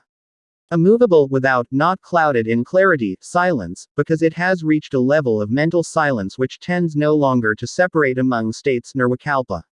Likewise, when facing the temptation of Indra's snare, Bankana Indrajala, which brings darkness, Tamas, creates confusion of mind, Moha, and gives birth to ignorance, Inana. The temptation of virtualism has been dealt with and overcome successfully. So Arjuna passed the divine test, because in his determination to find his true essence, he did not hesitate to carry out his duty of life, Dharma, as a knight. Absolute conditions are reached without letting go of the pseudo-world events, Maya, namely the play, Lila, of the gods. It was even in the virtual reality of life that Arjuna found true life. So Indra said that a beautiful holy apparition would come, Sanghyanghayu. After cooking his yoga Adisakyoganira, Arjunapun became a human being with the divine character Manusadibhaya. He has broken the shackles of Maya, namely the angel's temptation, Indra's trial, Mamangmarka's disturbance, and then sang Karata's challenge. Through his wrestling with the hero Karata Knight, Arjuna entered the inner struggle in the realm of stillness. In his determination Arjuna worshipped Siwamurti as Rudra, and Aditya Suryasawana, as well as sang Hyang Hayu. He was engulfed by a scorching fire, Gumseng, but had been offered Kunda Nisprabha, thus bringing salvation to himself. The holy fire permeates him, so that he also wears light, Prabha, and brilliance Tiha, like the full moon, Sasankapurnama, Sasawimba. The seven nymphs, namely the magic power that resides in the seven flames, are one with him. Among these are the two main ones, Ruakangadi, namely the brightness, Suprabha, in the form of fire, which burns with the main grain, Tulatama, which is sown into the fire. So in Samadhi Yoga, Suprabha is a fire that rises in the body to burn all poisons, Visa, and produce living water, Tirtamurta, just as Sri Maha Nilakantha, Siwamurti, drank the poison that accompanied the release of living water in the stirring of the sea of milk, Udadimanthana. The supernatural fire, Suprabha, rises with the rise of the main grain power, Tulatama, from the incantation, wisdom, until it penetrates the tip of the head.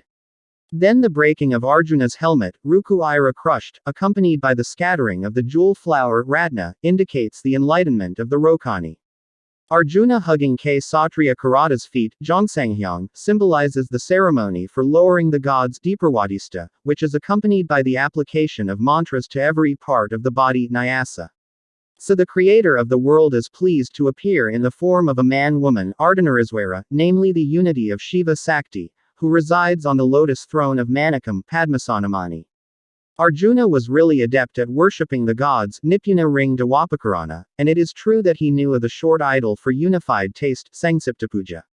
Arjuna worshipped Sanghyang Rudra with perfect hand gestures, the peak mantra in harmony, and a blameless creative silence, Mudramwang Kutamantra Smrti Wimala, the mantra of worship Pujamantra, which is chanted in a flower worship ceremony, Puspanjali. The utterance of prayer Ukarana begins with the holy mantra Triaksara, Aum, and culminates in union with Shiva of the Supreme Being, who is now no longer shrouded in separation Paramarthe Sawatmanirawarana. In accordance with the Tantrayana concept in worship, the three sides of the chanting of the mantra are united, namely the sound of silence Sabda, the breath of life Bayu, and the spirit of consciousness Haideep. So the holy mantra Aum rises through the 12 levels of self-silence, samadhi, namely the 12 levels of mental consciousness, Ang, Mang, Bindu, Ardhakandra, Nirodhika, Nada, Nadanta, Sakti, Vyapini, Samana, Unmana. At the 10th level pervasive force, Vyapi Vyapaka, is reached. Then at the 11th stage a perfect balance of all potentials, Samana, is attained, by which the meditator attains perfect serenity, Sama. Finally at the 12th stage a state of transcendence of the mind, Unmana, is attained, in which the yogi experiences Suwangnas, Sunyata, and enters into the absolute realm, Niskala. So it was on this occasion that Arjuna received a gift in the form of a Pasupati arrow, Pasupati Sastraka, namely the four powers Kadu Sakti, which came out of God's hand, Sanjaswara, in the form of fire.